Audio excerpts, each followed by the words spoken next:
Friends, আমরা আজকে এসেছি বর্ধমানে জাফরান রেস্টুরেন্ট। নবাবী ঘরানার খাবার দাবার এখানে সমস্ত পাওয়া যায়। রাধানগর পাড়া বা তিনমরি পাড়া বর্ধমানে, সেখানে এটা অবস্থিত। দেখুন কি সুন্দর।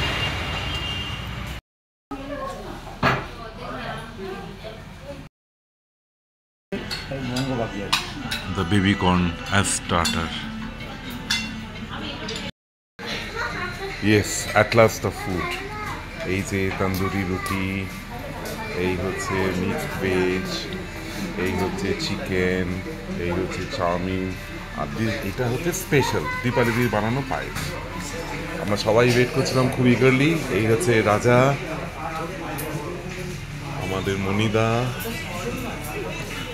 প্রিয়াংশু, উল্টো সাইডে এই হচ্ছে আমাদের দীপালিদি। এখানে আমি বসছিলাম। রেস্টুরেন্টটা একবার একটু দেখিয়ে নিই আপনাদের। অ্যাম্বিয়েন্সটা সত্যিই বেশ মনোরম।